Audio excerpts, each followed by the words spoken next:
Sebenarnya mereka sudah ada kesimpulan sendiri di hatinya. Jadi tesis saya ini dijadikan sebagai bumper aja.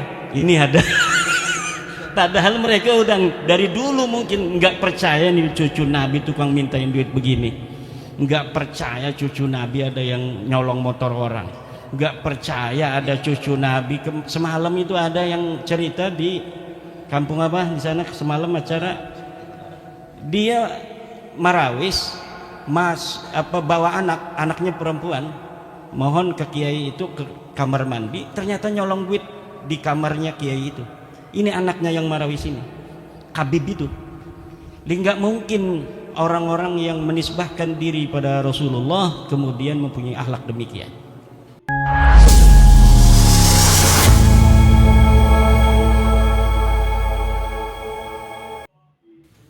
Assalamualaikum warahmatullahi wabarakatuh. Alhamdulillah, salatan wassalaman ala rasulillah, amma ba'du. Faya ashabal fadail, guru saya Kiai Islamuddin, beliau senior saya di PBNU. Kalau bahsul masail, beliaulah andalan PBNU untuk menghadapi berbagai macam masalah-masalah keagamaan di PBNU periode dari 2010 sampai 2021 beliau di PBNU. Beberapa kali saya mungkin beliau belum kenal karena saya masih perwakilan dari PW mengikuti bahsul masail, dan beliaulah yang biasa untuk memberikan deskripsi masalah yang akan dibahas dalam beberapa kesempatan bahsul masail. Terima kasih Yai Isom sudah menyempatkan hadir di tengah-tengah kesibukan bersama kita PWI Pringsewu pada hari ini, sehingga beliau meluncur dari Bandar Lampung menuju ke kampung halamannya di Pringsewu ini. Yang saya hormati Kiai Sufarman Abdul Karim, Sahibil Bait Kiai Nur Ajiz, Pondok Pesantren Madinatul Ilm. Ana Madinatul Ilm wa aliyun babuha. Qala Rasulullah sallallahu alaihi wasallam kama qala. Yang saya hormati kesepuhan PWI Pringsewu, Yai Jumangin, dan seluruh para kesepuhan yang hadir, Ketua PWI Pringsewu Kiai Nasihuddin, dan para pengasuh pondok pesantren Sepringsewu yang pada hari ini hadir. Sebenarnya semuanya sudah tahu kesimpulan diskusi ilmiah JI, bahwa memang berdasarkan apa yang telah saya teliti, bapak-bapak juga mungkin udah banyak yang membaca buku yang sudah saya terbitkan, baik tentang kronik ilmiah perjalanan saya di dalam bagaimana selama 2 tahun lebih membahas tentang batalnya nasab balawi, kemudian berbagai macam buku-buku yang spesial, misalnya buku khusus tentang mengungkap manuskrip-manuskrip palsu yang diberikan oleh Rabita Alwiyah, dalam hal ini via Rumel Abbas. Itu juga ada semuanya, semua apa yang telah mereka atribusikan sebagai manuskrip-manuskrip di abad ke-6, 7 itu ternyata semuanya palsu, dan kiai-kiai bisa untuk melihatnya di buku mengungkap manuskrip-manuskrip palsu Ba'alwi versi Rumel Abbas. Kemudian juga buku yang terakhir yang kemarin, sekarang ini orang-orang lagi mencari buku itu, yaitu buku yang saya beri judul Ulama Nusantara Menggugat Nasab Palsu. Itu dalam beberapa bulan saja itu sudah hampir 1000, padahal harganya mahal ya. Harganya itu diterbitkan oleh penerbit teman saya itu, karena saya itu kan nggak biasa untuk menulis kemudian ingin dijual gitu, enggak. Pokoknya saya menulis, saya taruh di PDF, saya sebarkan agar bisa dibaca. Siapa aja yang mau mencetak silahkan, kan begitu. Akhirnya dicetak oleh teman saya, harganya 200.000, tetapi punya Rabita Alwiyah yang tebalnya hampir sama, harganya itu sampai 40.000 diturunin, nggak laku-laku. Tapi yang punya saya 200.000, bahkan sekarang dinaikin 210.000, saya lihat di Shopee itu malah makin dicari orang.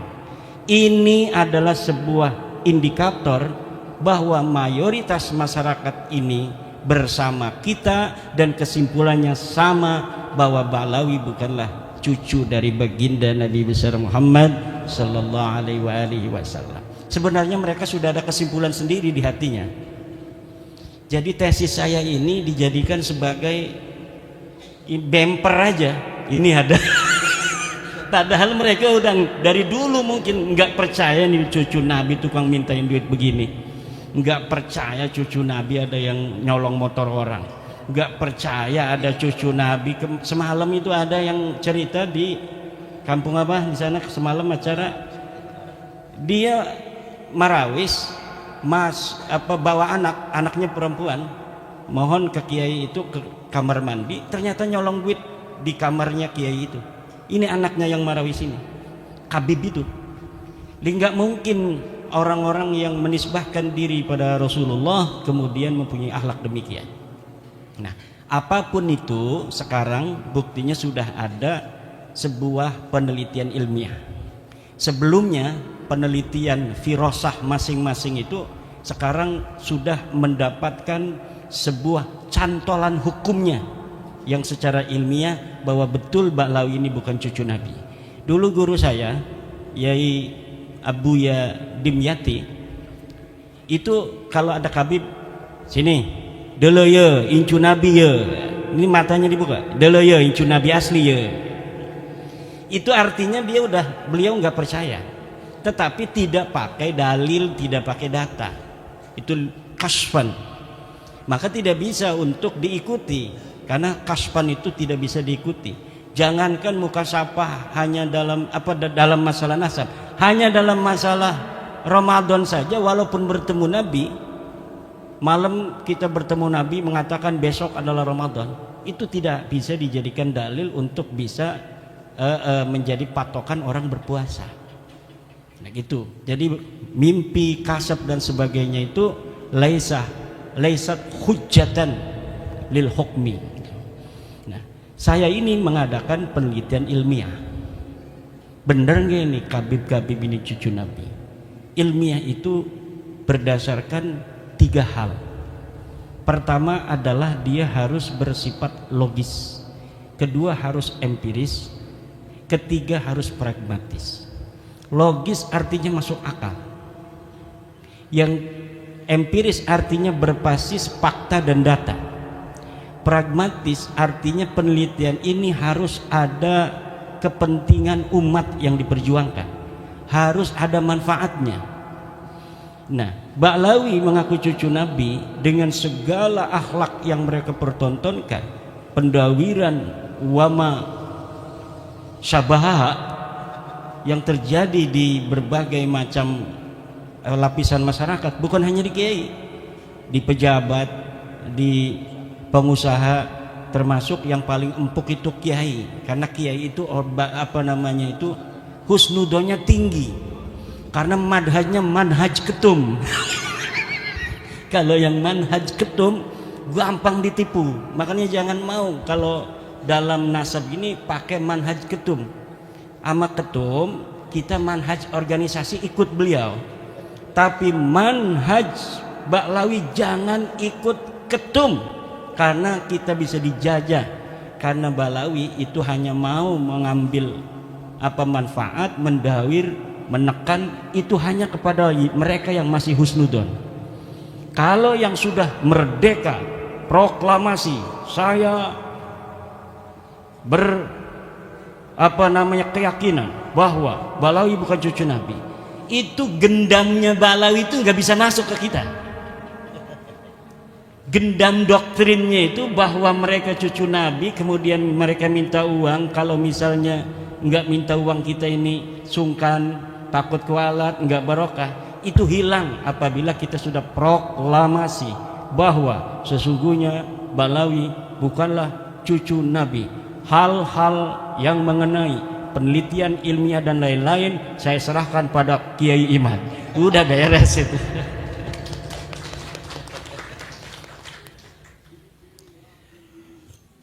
Coba logis apa tidak orang yang mengaku cucu Nabi ini secara data di abad ke-9 Hijriah 895 Hijriah mengaku keturunan Nabi, kemudian mengurut nama-nama.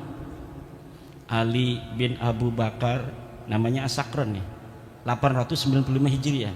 Nama saya Ali bin Abu Bakar bin Muhammad bin Abdurrahman As-Sigab bin Maula Dawilah bin Ali Sahibud Darak bin Ali Al-Ghayyur bin Faqih Muqaddam bin Ali bin Muhammad Sahib Mirbat bin Ali Qali Qasam bin Alwi bin Muhammad bin Alwi bin Ubaid bin Ahmad bin Isa. Ahmad bin Isanya 345 Hijriah. Sementara di abad-abad itu sudah banyak kitab nasab. Di abad keempat katanya Alwi ini hidup 400 Hijriah, berarti abad kelima. Di abad kelima sudah ada kitab Tahdhibul Ansab karya Al-Ubaidili 435 Hijriah. Tidak ada di sana mengatakan Alwi ini adalah cucu daripada Ahmad bin Isa. Ahmad bin Isanya disebutkan dia punya anak, kemudian keturunan sampai beberapa keturunan, tapi tidak menyebutkan Alwi ini buyutnya Rizik Syihab itu sebagai keturunan baginda Nabi besar Muhammad. Ada juga di abad kelima itu kitab Muntaqilah At-Talibiyah kalangan Ismail Toba-Toba. Ismail Toba-Toba itu 470 Hijriah. Tidak menyebutkan juga bahwa Ahmad bin Isa punya anak namanya Ubaid. Ahmad bin Isanya disebut dia punya anak namanya Muhammad, dia punya anak namanya Ali, tapi tidak disebutkan dia punya anak namanya Ubaid. Kemudian kitab Al-Majdi 490 Hijriah karya Al-Umari tidak juga menyebutkan Ahmad bin Isa punya anak namanya Ubaid. Ubaid punya anak namanya Alwi yang jadi Ba'alawi itu nggak ada. Kemudian naik ke abad ke-6 yaitu 597 Hijriah karangan seorang pakar usul fikih Imam Fakhruddin Ar-Razi. Beliau juga seorang ahli tafsir, punya kitab tafsir Mafatihul Ghaib, punya berbagai macam kitab sejarah dan lain sebagainya. Idza utliqal imamu fi usulil fiqhi fal muradu bihi Imam Al-Ar-Razi. Kalau dimutlakkan nama al-imam, qala al-imam dalam kitab-kitab usul fiqih, itu maksudnya adalah Al-Imam Fakhrur Razi. Beliau menulis sebuah kitab berjudul Asy-Syajarah Al-Mubarakah wa hasala fihi anna aulada Ahmad bin Isa Al-Muqibin munhasirun fi salasati bani. Anaknya cuma 3. Siapa? Muhammad, Ali, Husain. Itu 597 Hijriah beliau menulis kitab itu. Wafat 604 Hijriah.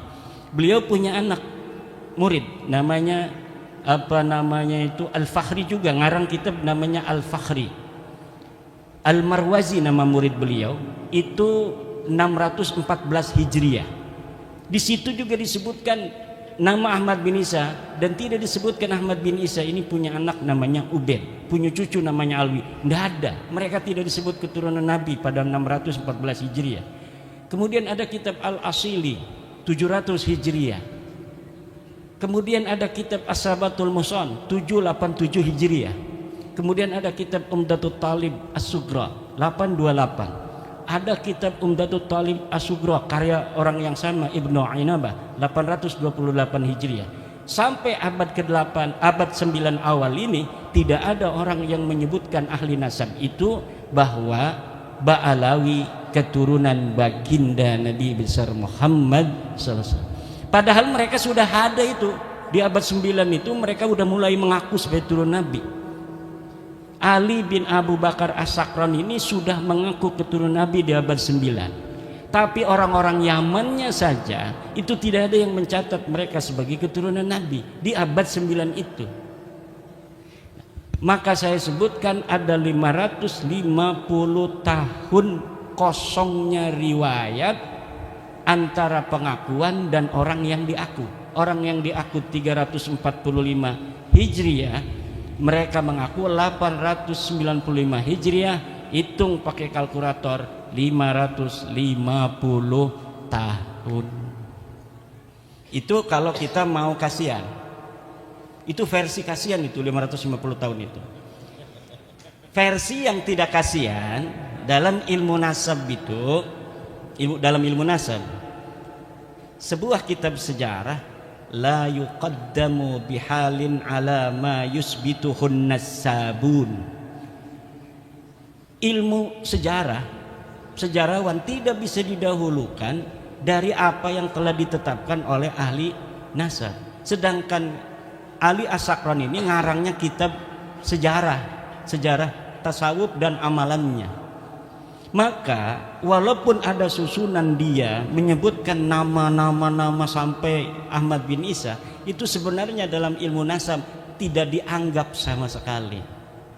Adanya nama mereka itu muncul dalam kitab nasab, dalam kitab Tuhfatut Talib 996 Hijriyah. Itu kalau dihitung 651 tahun. Cuma dalam kitab Tuhfatut Talib yang menyebut nama-nama mereka itu, Alwi sudah ada di situ tuh. Karena kan mengakunya 895 Hijriah. Kemudian 996 Hijriah ada masuk nama dia. Masuknya apakah berdasarkan maraji? Tidak. Orang yang mengarang kitab itu Tuhfatut Talib namanya As-Samarqandi mengatakan, saya melihat fi ba'dit ta'aliq, dalam sebagian kertas-kertas ta'liq. Jadi bukan berdasarkan maraji dari kitab-kitab, tetapi berdasarkan apa yang dia temukan dari kertas yang ada di pinggir jalan. Dia nemuin aja, wah ada nih bin, masukin aja supaya kitab saya agak banyak lah. Itu hanya begitu saja. Di dalam ilmu nasab, ida urifal wadi'u intafal istidlal. Apabila ditemukan dan diketahui pemalsunya, maka istidlal itu hilang. Nah, kitab Tuhfatut Talib ini tidak bisa untuk dijadikan referensi. Kenapa? Walaupun dia kitab nasab, tetapi penulisnya sudah iktiraf bahwa dia mendapatkannya bukan berdasarkan maraji dari kitab-kitab sebelumnya. Sedangkan di dalam kitab nasab, nasab itu bisa diisbat hanya oleh kitab-kitab nasab.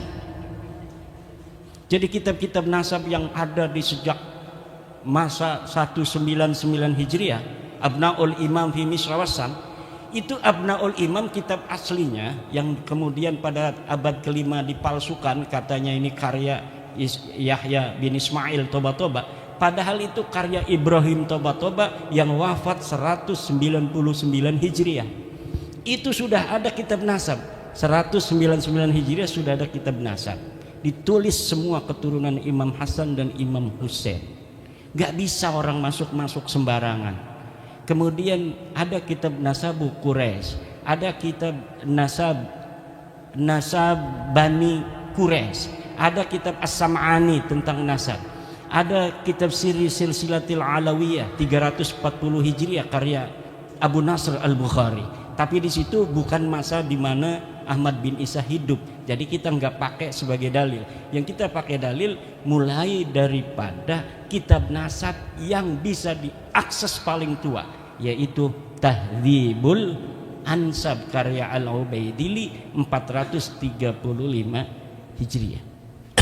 Jadi kitab-kitab nasab itu sudah menafikan mereka sebagai turun Nabi. Ini kata Hanif Alatas, kalau tidak ada yang menyebut, itu bukan berarti dia tidak ada. Kalau misalnya ada yang menafikan bahwa Alwi bukan cucu Nabi di abad 5, baru bisa diterima bahwa Alwi itu bukan cucu Nabi. Tapi tidak ada orang yang menafikan Alwi sebagai cucunya Ahmad bin Isa di abad kelima. Alasannya begitu. Kalau Kiai Imad bisa menemukan satu kitab yang menafikan katanya Ubaid sebagai anak Ahmad bin Isa, Alwi sebagai cucu daripada Ahmad bin Isa, baru itu sahih. Kalau tidak ada yang menafikan, tidak. kata saya. Coba lihat dalam kitab tauhid yang kecil aja, kitab Syarah Aqidatul Awam. Kitab apa itu? Karya Ibrahim Laqqani. Tuhfatul Murid ya. Tuhfatul Murid. Itu bagaimana? Sesuatu yang sah untuk dinafikan adalah sesuatu yang subut. Sesuatu yang bisa ditiadakan adalah sesuatu yang ada. Kalau sesuatu yang tidak ada itu tidak bisa ditiadakan karena dia sudah tidak ada secara ontologis. Sekarang ada yang tidak hadir. Misalnya istri keduanya Kiai Suparman.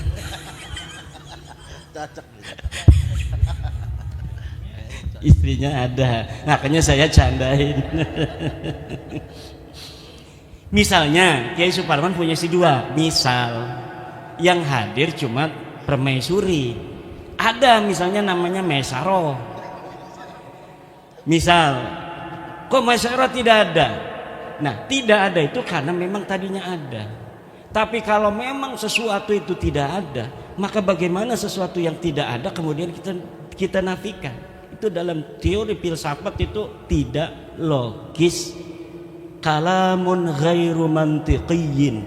Kalam yang tidak mantiki, yang tidak logis. Tidak masuk akal. Nah, ini akan panjang ini karena semuanya sudah paham. Nanti kita di dalam diskusi aja. Bahwa begini kesimpulannya.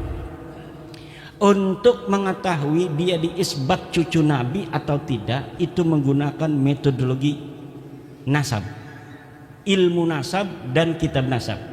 Secara kitab nasab mereka sudah hakul yakin kata Rama Irama bahwa mereka bukan cucu Nabi. Untuk mengetahui apakah mereka ini nama-nama yang disebutkan sampai Ahmad bin Isa itu sosok historis, orangnya betul-betul ada atau tidak, itu menggunakan pendekatan historis, yaitu melalui menelusuri nama-nama keluarga mereka ini dalam kitab-kitab sejarah. Dan dalam penelitian penelusuran saya mengenai nama-nama keluarga mereka, dari mulai Abdurrahman Segaf,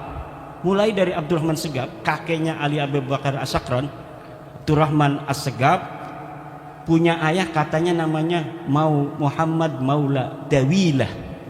Ini adalah sosok yang fiktif. Dari mulai Muhammad Maula Dawilah, punya ayah Ali Sahibud Darak, Ali Al-Ghayyur, Faqih Muqaddam, Ali bin Sahib Mirbat bin Ali Qali Qasam bin Alwi, sampai Ubed.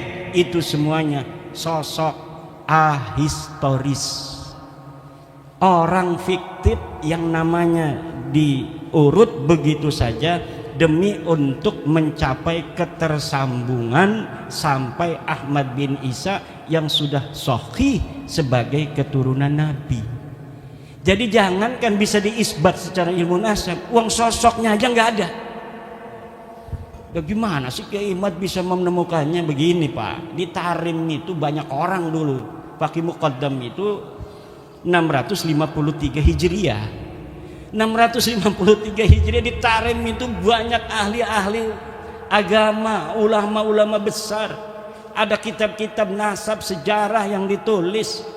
Kejadian apa saja yang terjadi di Tarim itu ada dalam kitab Al-Yafi'i, dalam kitab Tabaqat Fuqaha'il Yaman, dalam kitab As-Suluk, semuanya diterangkan. Ada kejadian pembunuhan para fuqaha 560 Hijriah itu, ada penyerbuan dari kerajaan membunuh para kiai-kiai karena perbedaan dalam cara pandang keagamaan. Tapi tidak ada satupun nama-nama yang disebutkan ulama baik yang dibunuh maupun tidak dibunuh dari keluarga Ba'alwi.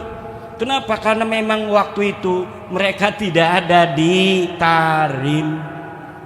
Mereka belum ada di Tarim.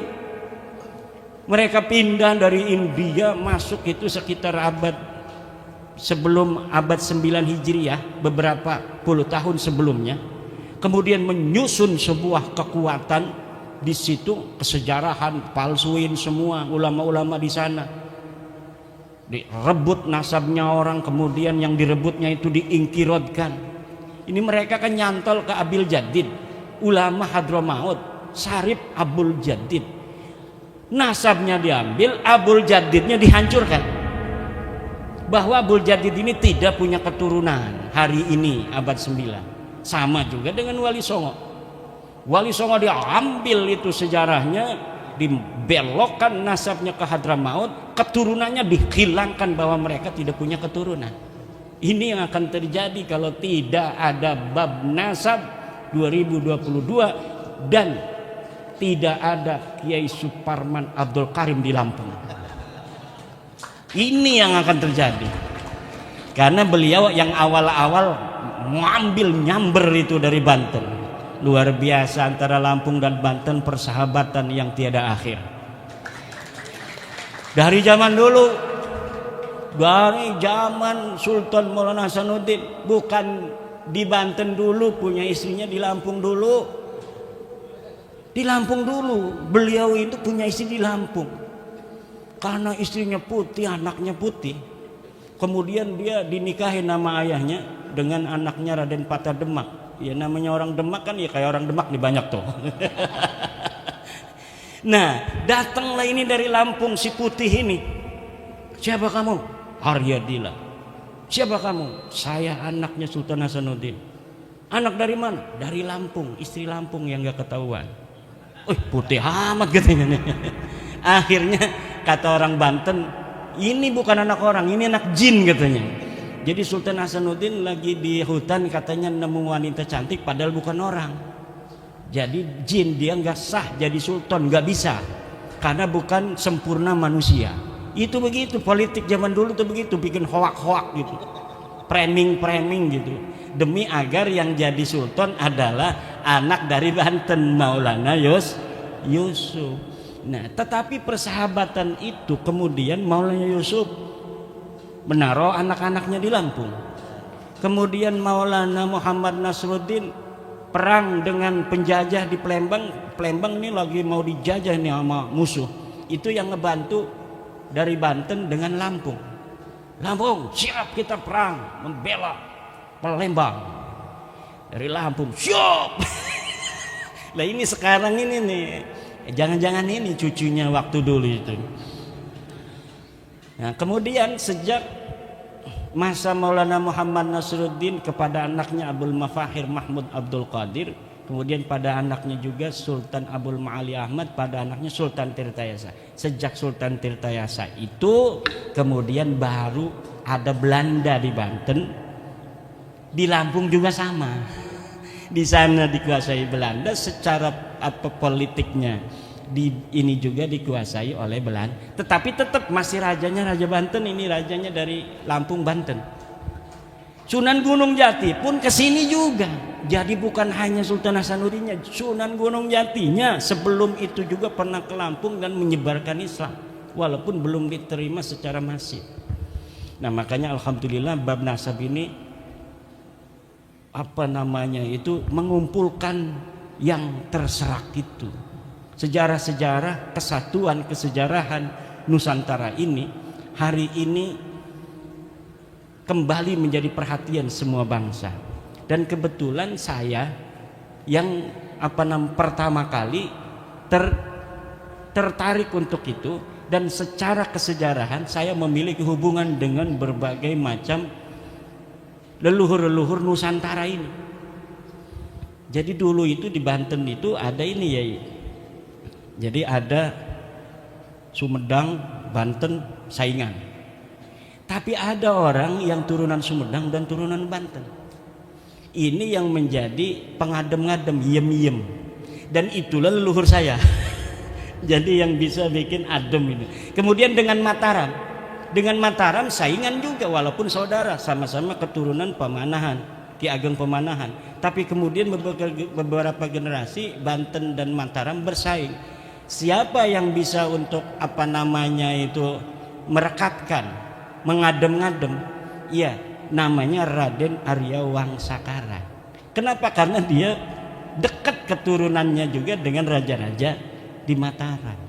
Jadi ini kebangkitan Nusantara hari ini itu tidak kebetulan, tapi memang sudah waktunya Ba'lawi ini ketahuan oleh Kiai Isom bahwa dia bukan cucu Nabi. Oke, tanpa penelitian saya, Kiai Isom ini udah yakin 100%. Beliau orang yang sangat pemberani. Beliau berani jadi saksinya Ahok juga demi kebenaran. Kata Kiai Isom, dianggap kafir saya, tinggal syahadat lagi aja. Kata Gus Dur, orang dianggap kafir gampang sekali, jangan marah, tinggal syahadat lagi aja kok repot katanya. Nah, demikian nanti kita kembangkan.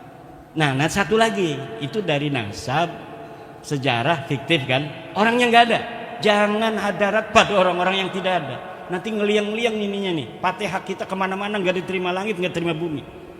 Ila hadrati faqih muqaddam.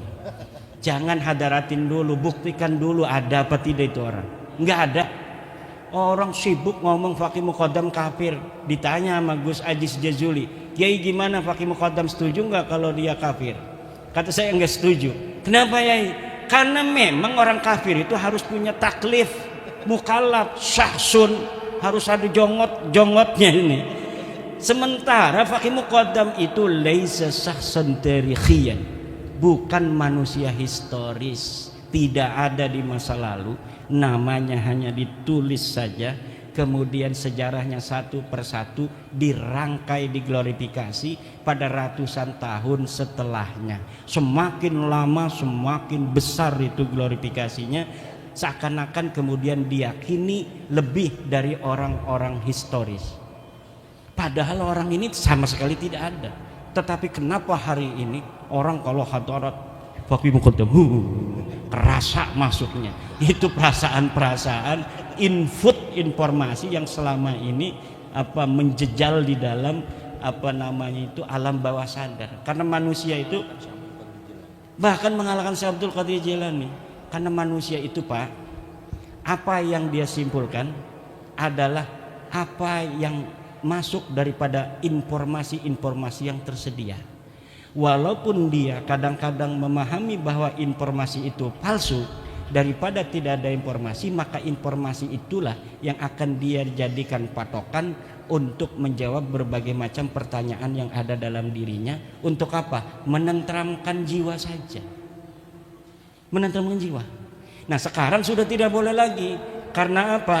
Adzannul bayyinu khata'u itu la ibrah.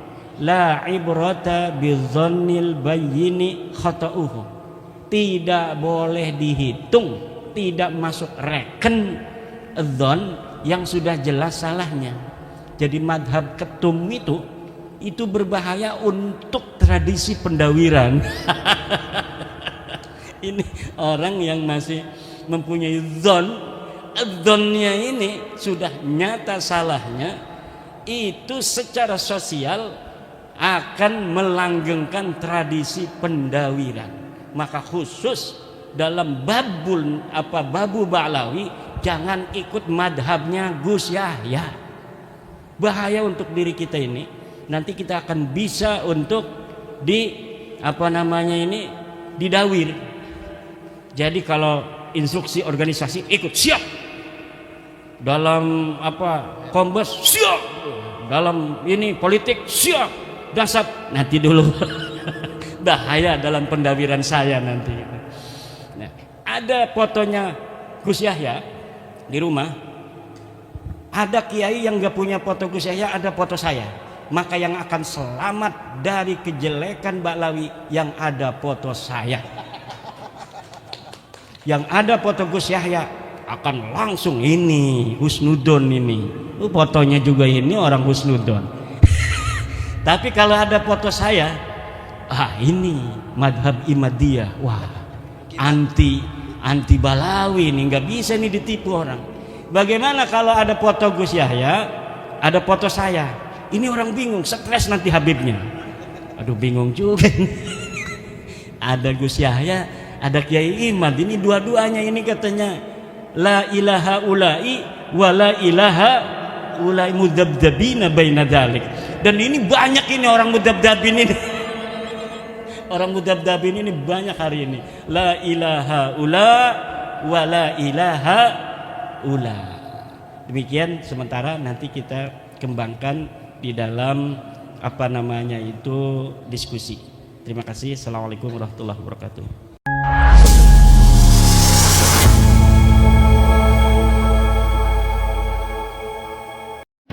Itulah tadi ceramah yang sangat luar biasa dari Kiai Haji Madudin Usman Al-Bantani tentang nasab Alawi. Semoga saja ini bisa mencerahkan masyarakat dan juga mukibin-mukibin yang masih terdoktrin oleh khurafat kabib-kabib yang ada di Indonesia. Bagaimana menurut pendapat teman-teman semua? Silahkan lanjut di kolom komentar. Terima kasih selalu support. Arman Al-Fatih. Kita jumpa lagi di video selanjutnya. Assalamualaikum warahmatullahi wabarakatuh.